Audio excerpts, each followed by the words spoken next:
Hello, I'm Mark Alexander. I'm the Microsoft Practice Manager for Prescriptive Data Solutions, and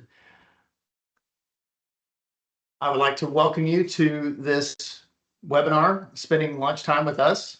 So without further ado, let's just go ahead and dive right on in. So today, we're going to be talking about the modern solutions that Microsoft provides for managing Azure workloads and compute, as well as endpoints.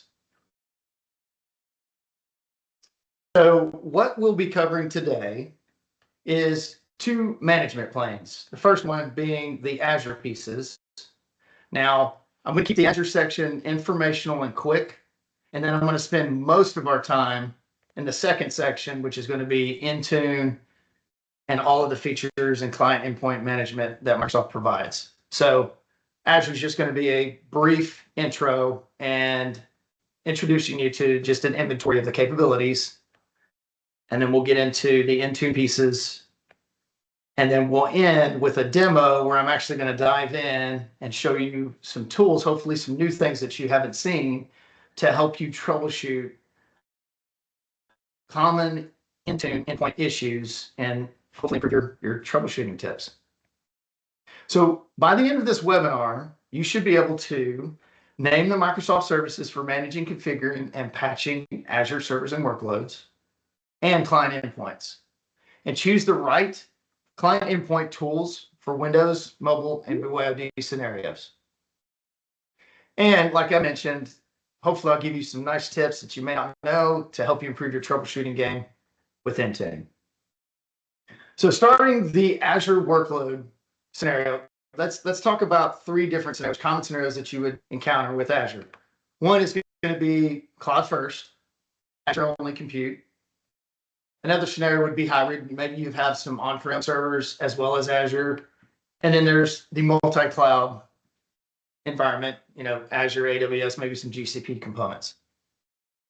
So looking at what Microsoft provides for Azure management, I like to think of three layers, right? Patching and updating, baseline compliance as code, which includes configuring and auditing OS settings up to and including inside the host on the guest VMs, and then the governance that wraps around all of that, the standards engine, right, to enforce rules and assess compliance at scale across all these layers. So within each of these layers, there's Azure Update Manager for the patch and update pieces, which provides that unified patch assessment, deployment scheduling for Windows Linux servers. And then there's a combination for baseline compliance, which is Azure policy and Azure machine configuration. Again, helping you audit and configure those OS settings, both at the host as well as those guest VMs. And then the governance layer is just going to be the Azure policy piece to ensure that the standards are applied across there. And between baseline compliance and governance, checking for and bringing to surface any drifts that may occur and allowing you the ability to correct those configuration changes. So I've talked about the tools. I've talked about the three different scenarios. So whether you're cloud first, hybrid, or multi-cloud, we're solving the same operational problems, right? If you think about patch, we're doing compliance, and we're doing inventory and governance across that. So for Azure only, this first column, right, it's pretty straightforward. It's going to be those Azure native tools, which is Azure Update Manager and Azure Policy and Machine Configuration that I just talked about. But you're probably picking up on a new row here, right? New columns. There's this Azure Arc thing. Well, Azure Arc is an agent that serves as the on-ramp for servers which are outside of Azure so that you can bring them into management using these same tools. So now with that understanding, that opens up the door, right, for managing those outside of Azure components for a hybrid scenario for the on-prem units and workloads, as well as multi-cloud scenarios where you can bring those VMs in. Now, a quick technical note is an Arc connected machine agent is what makes an Arc resource, making an Arc resource is what I'm trying to say. Azure Monitor agent is actually a separate and component and used for collecting and monitoring data. They are not the same thing. And another cool feature that I like to call out is for our connected Windows servers, you don't actually need line of sight like you would traditionally think. You would think you would need to stand up, a network connectivity or have VPN line of sight to get those things connected. Azure Arc helps you bring them in and manage them from a central single pane of glass. So I mentioned I was going to be brief with the Azure pieces. This is pretty much it. Just a list of what Microsoft provides today to manage those points. So I want to dive into the Intune piece and start getting really deep in here. So hopefully most of you that are joining here know what Intune is, but let's just briefly talk about it, right? So it's obviously a cloud-based endpoint management solution for managing user access, apps, and devices. It covers multiple platforms, and it consists of core capabilities, which are MDM, which is mobile device management, and MAM, mobile application management based.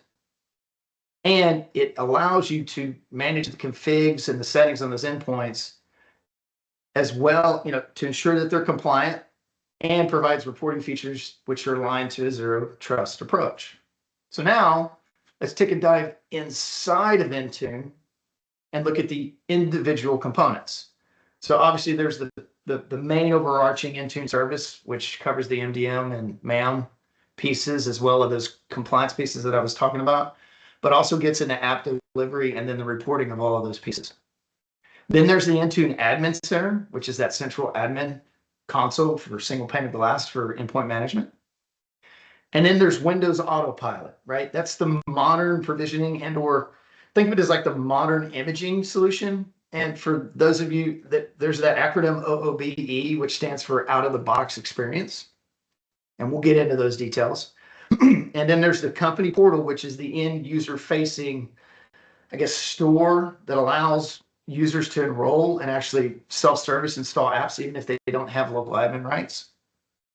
And then here's this specific channel, which is what we're going to be focusing the demo on today, which is the Windows execution channel, or Intune management extension. I've almost drawn a blank there, but yes, it covers Win32 apps, PowerShell scripts, and remediations that you may want to deploy.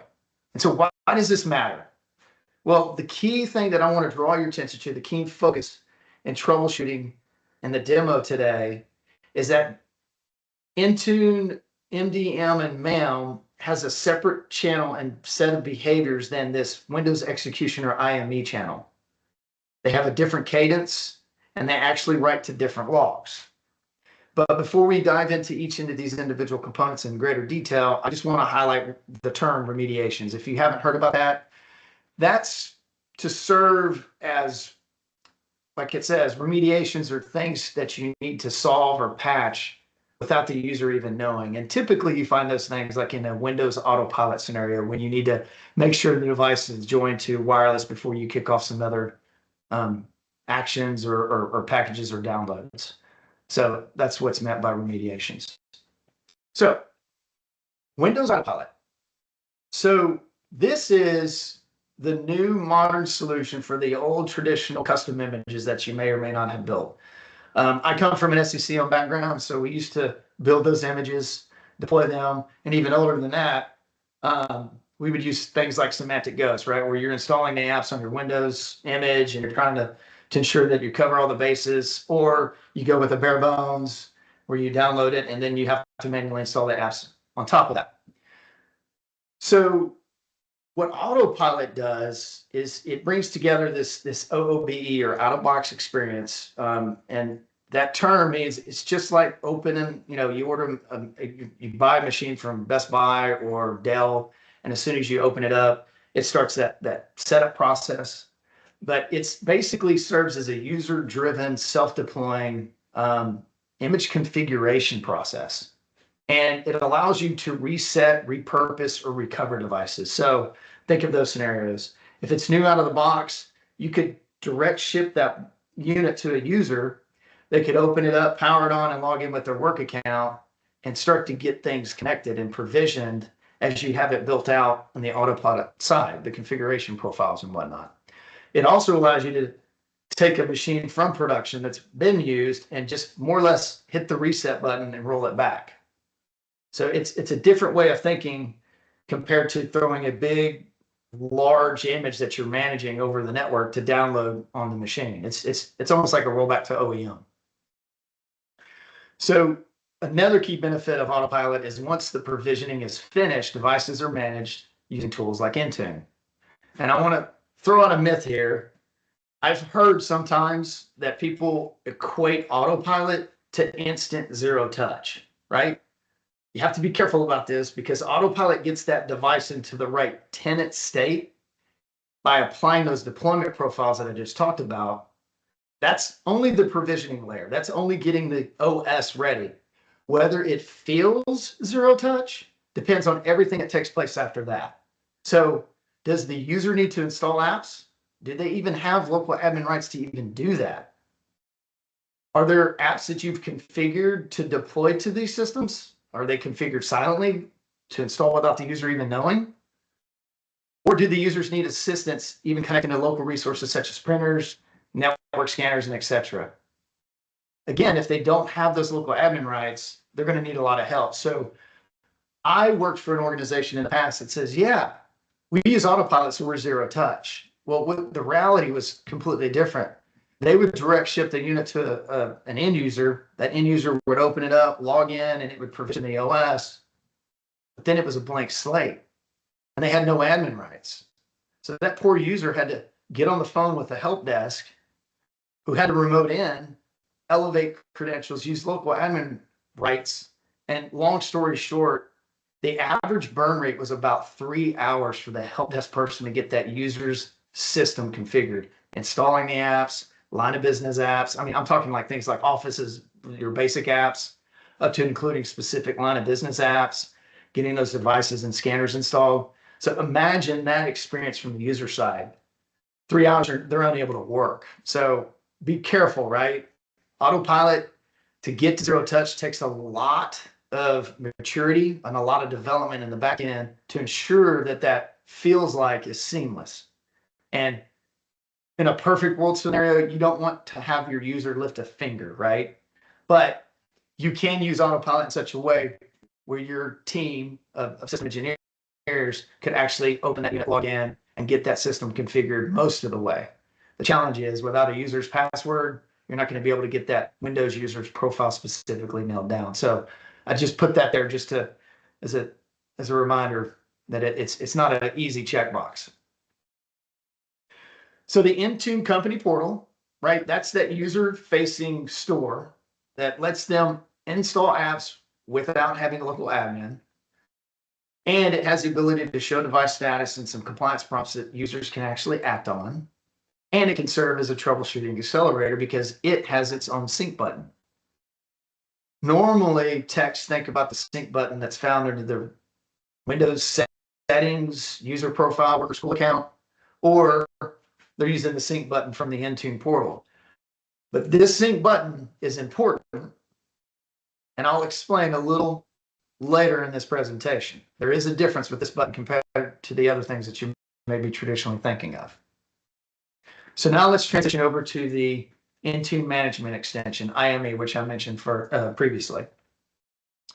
So this is a specific channel that extends MDM with advanced management specifically for Win32 apps, PowerShell scripts that you may run, and those remediations that I introduced earlier. And IME as a component auto installs when these types of workloads are targeted to the end user device or user profiles. And it is separate from MDM. Like I mentioned before, it has its own processing and reporting path. It has its own log place, which is found here. Now, I will be providing at the end of the demo, I've got some appendices where I will actually be showing you a list of all of the logs, where they're located, as well as where to download some specific tools that I'll be using for troubleshooting in here. But for our IME demo, we're going to be looking at 3 key files: the Intune management extension log, the app workload log, and the app action processor log. So let's dive in a little bit of what I was talking about those different buttons. But let's first talk about 3 basic automated sync types in Intune. The first one is change based. So if you're deploying a new package or you've made a change to an existing package, that change would trigger that connection. Then there's a client initiated, think of it as maintenance schedule that could be triggered, or you may specifically or individually target a device. Those would be the sync types that would occur. Now, let's spend a moment talking about this maintenance check-in. This will blow your mind. It's estimated that a system on average will connect 1 time every 8 hours. And it's a little tricky.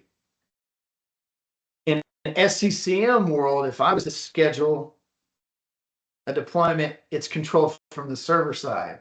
For Intune, that is defined and managed by the client side. Let's say my machine may connect at noon, but my neighbor's machine right next to me may not connect until 6 p.m. this afternoon. And then here's the funny part. For newly enrolled devices, Microsoft says that there are more frequent syncs at first, and then it eventually tapers down towards 8 hours. What I don't like, I'm the nerd, I want to know how frequent, how often, because usually I've got too much to do and I'm trying to get these systems deployed quickly. And again, I always put on my SCCM hat. When I'm in that environment with Config Manager, when I hit go, it goes. So this may help explain some of those reasons why, man, why does it take so long to get things deployed with Intune? And here's the other part you have to think through. Portal lag is normal, right? Even though a device, right, you're sitting in an office trying to manage hundreds of devices, thousands of devices, remotely throughout the environment, and you're looking through a console, right? You're looking at that report. Even though a device may be finished, it still has to have some burn time before it uploads the results, and then those reports refresh in the cloud. So there is a lag. And as I mentioned, Windows has 2 delivery paths. There's the MDM overarching, which does policy and compliance, and then this IME piece, which gets into the scripts and remediations. And here's the important thing. The triggers sit in 2 different areas. So that's why I called out that company portal sync button. It's the only one that is tied to the IME channel, right? This picture right here helps explain why admins can sometimes spam that sync button and those scripts or remediations that they deployed are not getting any movement, right? Because it's a different place. So hopefully that may be an eye-opener for some of y'all here on this call today. And the bake time, right?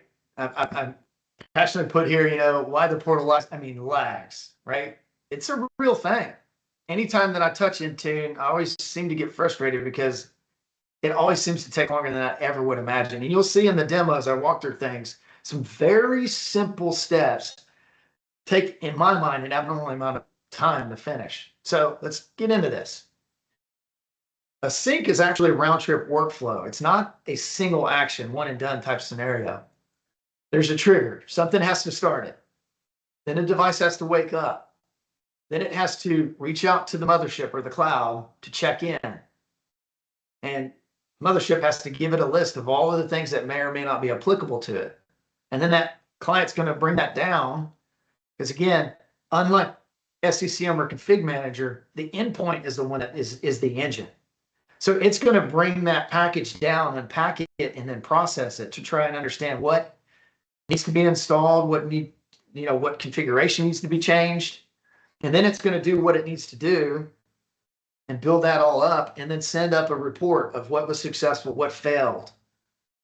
And then the cloud is going to unpack that, process it, and then update any relevant reports or dashboards that come out of that. So you run into the portal refresh. I say all this, think about every arrow there, right? That could be minutes. And then there's 4 arrows there. They add up quickly. So the 2 common causes of nothing happened is what I mentioned earlier, right? The device processed it, but the UI just hasn't caught up. Or maybe today you'll realize you may be looking in the wrong path, right? The wrong place and trying to figure out what's going wrong. And I use this specifically when you're developing new deployments or trying to roll out something new. What I'm going to show you today could save you a tremendous amount of time looking locally on your test machine at these logs instead of waiting for the cloud to update. And this is also a good use case when you have those oddball systems, right? 80–90% of them are working fine, but you have 20 to 10% that aren't.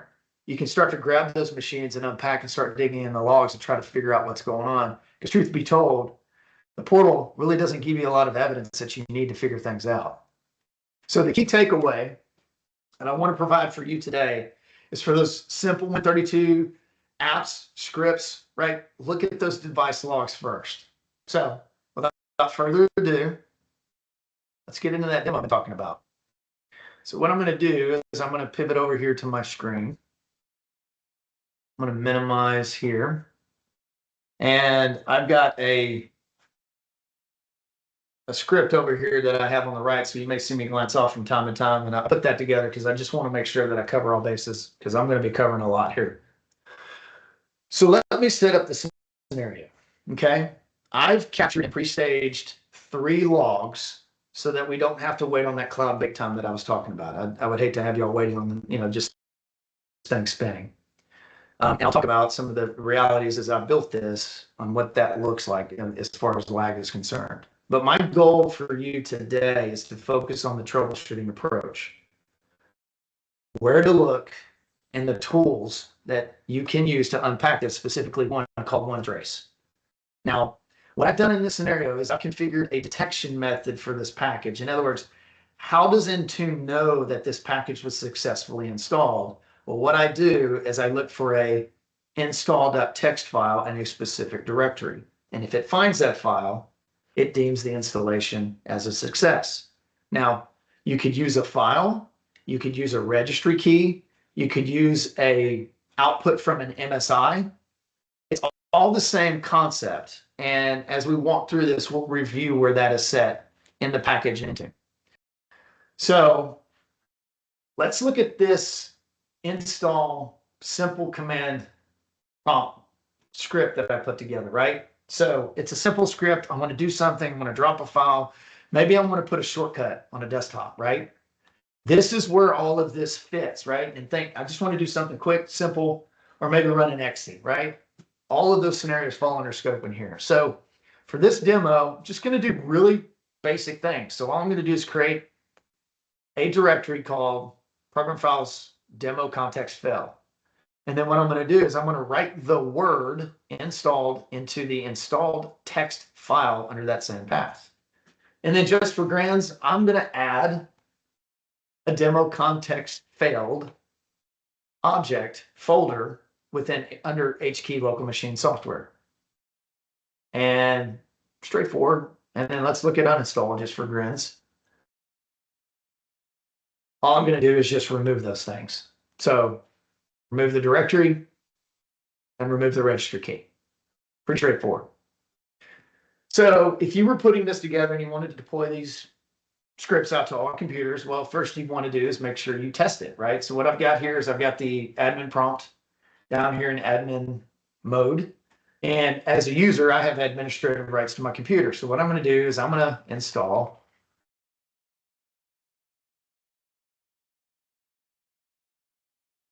and I'm going to, you can see here we have demo context failed, and we have that installed folder. And we've got the word installed there. So yeah, that's what I would expect, right? And then let's go look at the registry. So I have this already open in admin mode. So all I need to do is I'm going to hit F5 to refresh this. And I can see, yep, it wrote it under HKey local machine software. Yep, and I have my installed flag there. Okay. Now let's test the uninstall. First things first, I tapped it, right? So yeah, if you can see up here under program files, the demo context failed folder disappeared, and I'm going to refresh down here. Cool. So that disappeared. Okay. So fast forwarding a little bit, what I did is I created an Intune Win file that contained these scripts. And then I built an app in Intune. I elevated my rights previously, so I'm going to refresh this.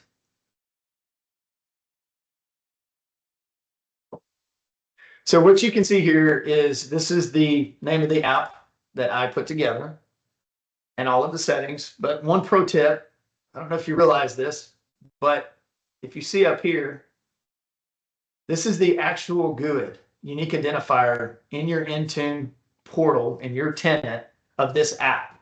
So if you ever want to know, right, this is the unique identifier for this specific app, which can be very useful when you're digging in these logs, right?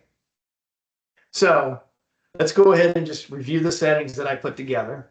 So you can see here, I have the install command, the uninstall command, just like we tested. Now, in the purposes of this demo, specifically configured this script, this package to run in the user context. Now, what I was trying to do is set up an error, right? This, believe it or not, is a very, very common mistake. And you always have to think, when you're running scripts, PowerShell users, you know exactly what I'm talking about. You have to think about the context. If this user that executes this package is not a local admin, they're not going to be able to write to C program files, and they're not going to be able to write to that Hive in the registry. So you have the option to do user-based context or system-based context. And depending on which one of those you do, if user, you got to assign it to a user. If system, you got to assign it to a system. Sounds straightforward, but I can't tell you the number of times I've seen people get mixed up. I've been mixed up. And sometimes when I think maybe user is not and it's system, but it can be a pretty common error. Now, requirement section, really nothing to zoom in on there. It's just the minimum installation requirements. But I want to zero in here on these detection rules like I was talking about. So you can see there, I've got the path configured, and I'm looking for that install.txt file, right? And just because I said it earlier, here's where you can look, right? That's for detection. Yeah, I thought it would be able to show me the different, but when you're building this will show you if you want to do registry check or MSI and different things like that. But here you can see you can do all of these different things on a file-based basis. So a lot of capabilities and power there. And then, so we covered the detection rules. And then, yes, this package, I created a security group that I assigned this package to, and that's where I added my user account. Okay. So let's just assume, right, that I went ahead and I did this to my machine. And I'm going to give you the real world results of what happened. So at 10:57, I simply added my account to that targeted security group. It took 36 minutes at 11:33 for my system to connect and start doing something. Now, I didn't just sit and wait, but I had that company portal sync button open that I was talking about. So I was purposely targeting the IME engine, right? 36 minutes just from adding it to a group. And I mean, such an easy, simple step. And it's just, that's a lot of delay in my mind. So you can see here, and this was down in my sys tray. It downloaded the software, started installing it, and then it failed, right? So yeah, everything you want to do will always take longer with Intune. So just be ready. So get back over here. And what we're going to do is we're going to have a look at what happened, right? So like I mentioned before, I'd already deployed this. I got those errors, was tracking timestamps, I captured the logs. So let's have a look at what happened. So it obviously threw an error. And so this is all the details that I get from Intune. Now, since it's been a while, it actually had some text along with this error code. I'm just going to copy this error code just for grins to see if it may be useful. but it had a description which disappeared, and now all I'm left with is an error code. So yeah, what do I do with that? I don't think there's much that you actually can do that. So let me pivot over to the logs that I've been talking about. So I've got those captured here, the 3 logs. And so what I'm going to do is just, if you haven't seen these logs, they're pretty bad. I'm just going to open one up and give you a view into this. And yeah, it looks like some sort of JSON. And then if you look at the timestamps, it's horrible. There's no rhyme or reason. They're buried kind of in the middle. It's almost like Microsoft wanted to make it difficult. So I've seen people peer into these and search. That's a lot braver than I'm willing to do, but it's impressive when I see it. So this is where I'm going to introduce you to a tool that's provided by Microsoft called OneTrace. Believe it or not, it's actually a System Center Config Manager or SCCM tool that's actually on the SCCM installation media. And at the end, I will show you and share how you can actually get this. And it's a whole lot better than looking at the log, trust me. So let me just briefly introduce you to these different pieces. What you've got is you've got a tab here, and up here in the upper left, you have the option to open a single log in this tab, or a single log in a new tab, or an entire directory. So what I'm going to do is I'm going to open an entire directory, and I'm going to open up that Intune log directory that I had showed you just previously with the 3 logs. And I'm going to caution you, when you get into troubleshooting, you don't want to open the main Intune log because it could take upwards of 30 minutes to unpack all those logs. So recommendation is to pull only the relevant logs you need out, land them somewhere, and then open them and look at them. So I'm going to just go ahead and open this up. And what you'll see is it's opened it, all 3 logs instantaneously, and you see the name of the logs on the right. Now, you can immediately tell that it makes it a lot more intuitive. And right, the yellows are warnings. If there were any errors, they would show up in red. You have this scroll bar on the right, and then you have the ability to click in here. Let's say if this was red, you could click on that and immediately jump down to it. So immensely useful. Helps you navigate and find things. So diving in a little bit more, the first thing I like to do is look at this time column and figure out, is oldest at top? And in this case, it looks like it. Yeah, the oldest entry is at the top, meaning that the newest will be at the bottom. I also like to draw your attention to this component column. What this represents is the details of this log came from this app workload log. And then this one came from Intune management extension and so on and so forth. So let me pause there for a minute. This is a big deal. This tool has taken 3 different logs and time stitched them together in one single view that you can now start scrolling through to tell the detailed log story behind the scenes of what Intune is actually doing, right? This was a simple package deployment, and look at how many log entries are in these 3 files. So yeah, we're getting deep under the hood, right? So I also would like to call out, if you run this for the first time, it'll probably look like this. And if you double click on these logs, you're missing that window at the bottom. So how do you get that?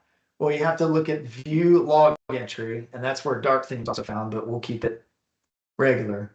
So I'm going to do the log entry, and it helps you expand things instead of having to click up above, right? So anything that wraps real long, it'll fill out here. So interesting, right? Pretty cool tool. So let me go see if I can find that error that I'd copied. All I did was a quick filter, and this honestly blows my mind. Why would I not be able to find that error code that Intune showed me in the portal in the logs, the IME logs specifically? That just baffles me. So let me kind of give you a walkthrough of some things that you can use to help you kind of navigate this thing.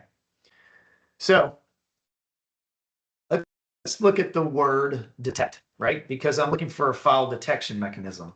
Okay, what I can see here is I have 3 warnings, and it says path doesn't exist. C program files installed txt. And I can see that it happened 3 times, right? As I scroll down, that's typically normal behavior. It doesn't just try it once. It'll try it 3 times minimum, right? And now let's look at the name of the application. Actually, let me go back to detect. I want to cue your eyes on something. And if you look, there's a common pattern here on the thread. It looks like thread 28, Intune process 28, may be the one we're interested in. Looks like a pretty good indicator. So let me look at the actual name of the app. And so remember, yeah, this is what I'm talking about. If you have to scroll up at the top, look down at the bottom, there's a tremendous amount of details, but the best way to explain what we're seeing here is it's all of the specific details of the package that were set in that one window. And I'm going to highlight this matches that GUID, right? That unique identifier of the app that we saw in the address bar. So that could be another easy one that you could search for in this log. But again, the commonality, we're talking about the same thread here, 28. Okay, great. I'm feeling pretty good that I know what process I need to zero in on. And let me check that path. Okay, demo context. Yep. All right, so I'm sold. It's thread 28. Let's zero in there. Okay. So what I've been using is I've been using that quick filter. What I want to do is I want to filter everything down to thread 28. So let's just pause a minute. This is everything Intune did specifically for that one script I was trying to deploy to my machine.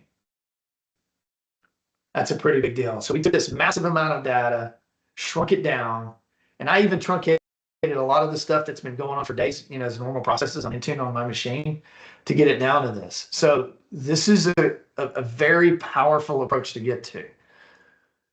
So what I want to do is I want to zero in on why potentially it couldn't find that install.txt file. So I'm going to scroll down. I apologize. Yep, here we go.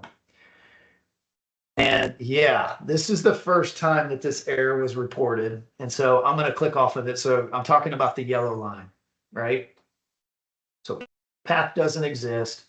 What I'm going to do is just generally, right, you can start to look in a little closer above what's happening, and you can start to get a good understanding of all of the detailed actions that Intune is doing. You know, we all thought this was cloud-based, but there's a lot of activity that local agent's doing. But I want to kind of cue in here. I'm seeing something. I'm looking. I see this agent executor, right? The engine that runs Intune is trying to do the install and detect, right? And then I'm going to scroll down a little bit here, and we've also got this. And so a thing is sticking out to me that doesn't make sense, and maybe you're seeing it, but I'll just go ahead and call it out. I'm looking under program files. But if you look here, the engine that's doing the installation is running under x86. Huh. So I wonder, right?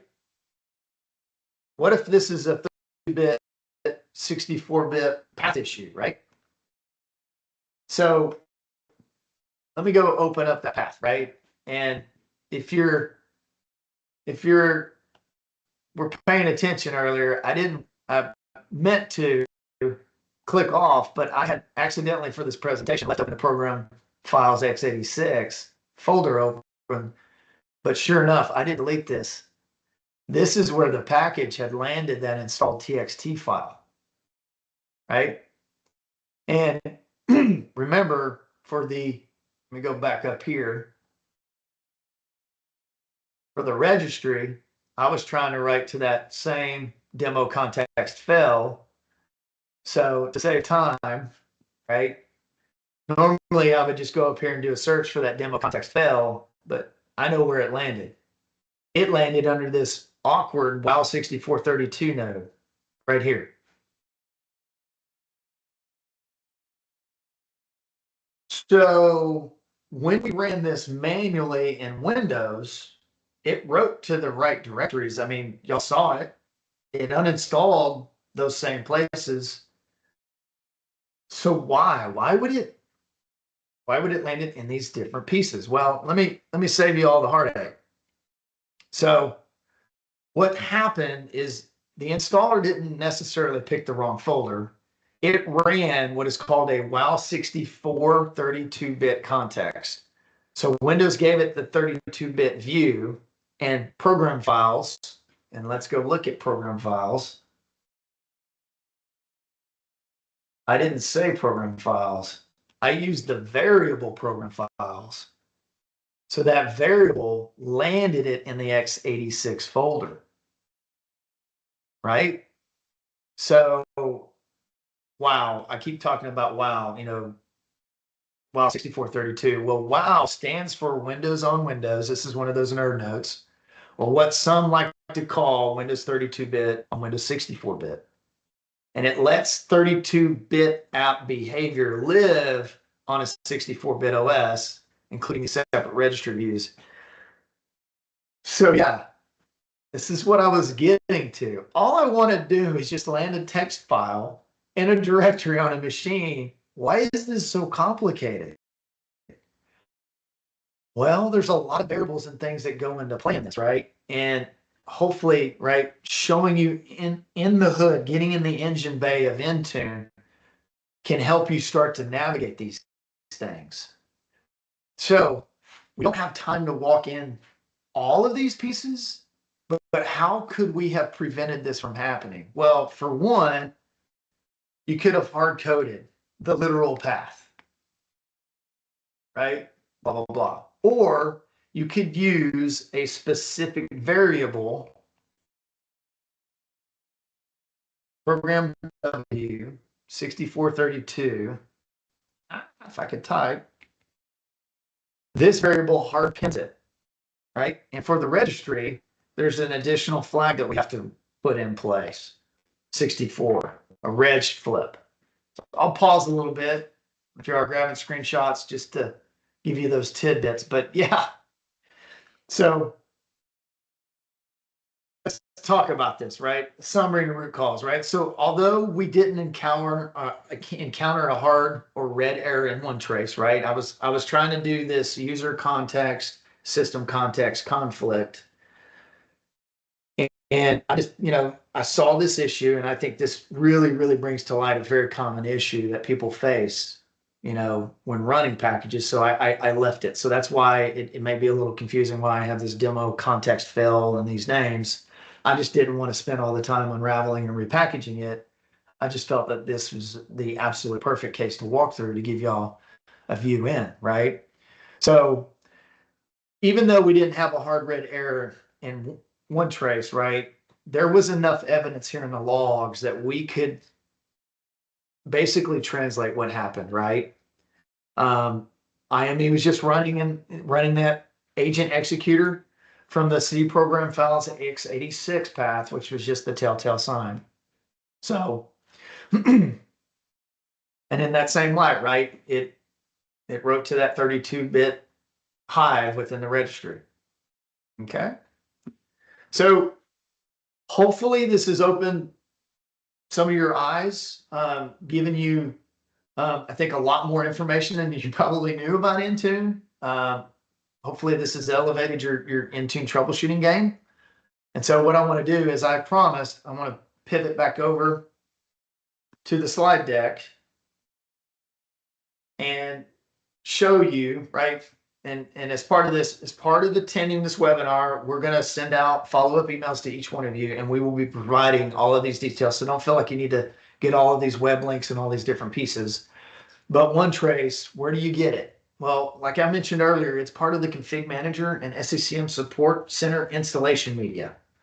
And you can actually get a hold of a Config Manager eval version for free at this link here, right?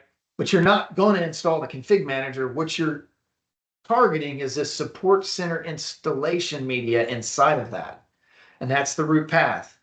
And inside of that Support Center install is OneTrace. And here's a link to Microsoft's official article on OneTrace, covering all of those different pieces that I showed you, where things are located, how to use the tool. And then here's the final piece, as I promised, all of the different IME logs and what they mean. So they're all located under the Intune management extensions path under logs. And the most common ones you want to look at are the first three that we looked at, which is the Intune management extension. That is the master timeline, check-ins, processing, and reporting. And then the app workload, which has the Win32 deployment activity, download, install, and exit codes. And then the app action processor, which is where that detection issue, I believe we zoomed in, or was maybe in the app workload. I can't exactly remember. But there's also a couple of others that weren't relevant for our demo, but I wanted to make sure that I shared on. There's the agent executor, which pertains to the PowerShell script. And then the health scripts, which pertain to the remediations and, detect fix activities and results. And then if things get weird beyond that, here's a couple or a few other logs that you may want to dive into. Health log, device health monitoring, sensors, Win32 app inventory, and even the client cert check log. So yeah, that's all that I had. Does anybody have any questions, comments? Minimizing all my stuff here.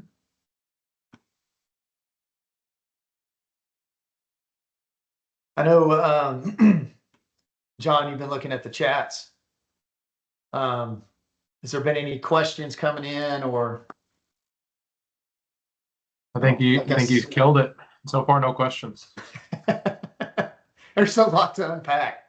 Hopefully everybody was able to track. I felt like with an hour, I was moving pretty quickly.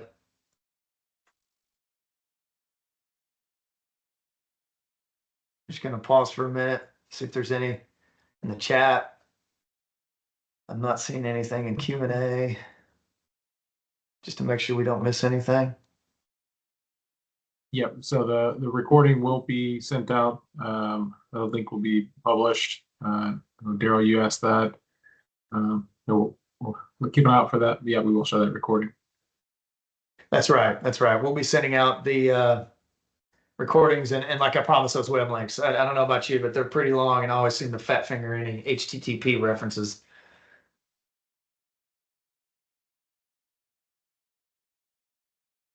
Awesome. Well, again, I'm the Microsoft Practice Manager. John's a member of my team in the Microsoft Practice. We are a CSP provider. As you can tell, we dabble in SCCM, Config Manager, Intune. We play deep in the 365 space. We really dive deep in a lot of the identity management. We provide services such as tenant assessments, and I've helped a number of clients deploy MFA without impacting any users. Obviously they have to install the Authenticator app, but what I mean by that is not locking them out, right? Usually with MFA rollouts, the biggest challenge is the human factor. The technical bits are easy. It's just getting people to install the app and convince them that it's not Big Brother watching them. Is there any way to adjust or find the timing of the client checking in with Intune? Now, that's part of the challenges, right? There's those default check-in cycles, and let me dive in a little bit on that question. I think it's a real good question, because yet again, I got frustrated with the demo, and there's all these little pieces you have to remember. So as you can tell, I deployed the app, ran into some issues and errors, and I wanted to change something. Or actually, I wanted to redeploy it because I think I had lost the logs or something. So I went back into the company portal, and I was hitting that sync button, and nothing was happening. I'm not making this up. This is what I had to do. Remember those change channels? Let me see here. If I can find it. The 3 change channels. All right, let me drag this off screen. That was all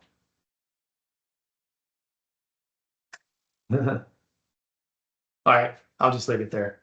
So here's a way that you can drive it, right? Change base. So what I had to do is I had to actually go into those little command files, and I just did binary changes. So long story short, I just added extra returns in it. And I took that and I repackaged it into my Intune win file, and I uploaded that to the exact same package. And then it was able to recognize that change when I hit that sync button in the company portal. Right? So it can be a pain. Yeah, and I just want to make sure I highlighted that. I was going to try to keep it going, but it won't let me do it. But yeah. So other than that, I mean, you just have to wait for those systems to check in on a package at their intervals. So Follow-up question from Daryl about the app inventory only updates once a week. You know if that can be influenced or changed more? yeah, I'll have to get back to you on that one. App inventory. I guess you're talking about the deployment of successful apps that are in the catalog and what the deployment rollout or penetration looks like. Yeah, it takes a while for all those systems to phone in, and then I wish there was a little more intelligence, built in. So let's say a machine, like I was talking about, mine was going to be 12 o'clock. Well, what if I turn my machine off or hibernate, right? It goes off grid. It should, when I bring back up, it should say, oh, it's after 12. I wasn't able to check in before, and then it'll fire it up. So you have a little bit of the human condition in those. They'll check in once the machine comes back online. You can't, force that user to power it on and get it reconnected, right? But yeah, I'll have to, not really familiar with that 30-minute setting there. I have to dig in on that, but Microsoft is pretty clear and I think pretty generic on that 8-hour. It's a fun one. Yeah, I know that was your reality.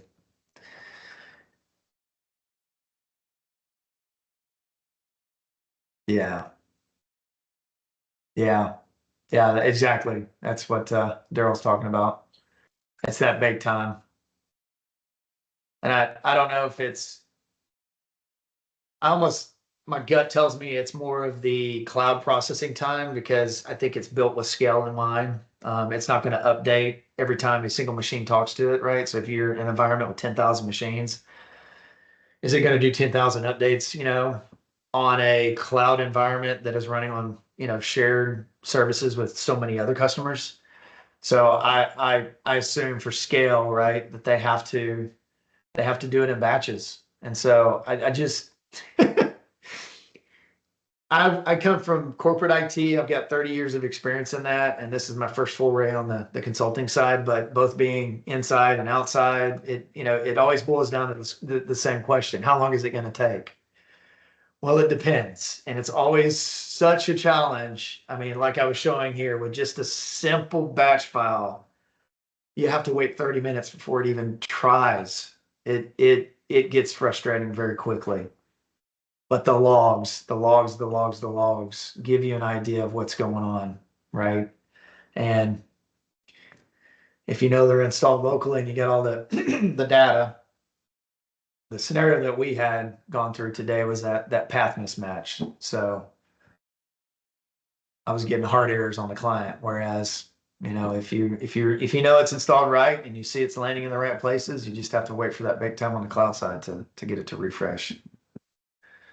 And I know, been in y'all's shoes, right? You got to deploy a patch or an update or a package, and the business wants you to do it ASAP. And you've pushed the button, you've scheduled it, you've tested it, and it feels like it's moving at a snail's pace. I mean, all these scenarios are real. So yeah, I guess we'll end with that. I appreciate all the questions. I thank everyone for attending. Thank you for spending your lunch with us, and hopefully y'all got some value out of it and learned some new things. So thank y'all. Y'all have a great day. Good job, Mark. Thanks.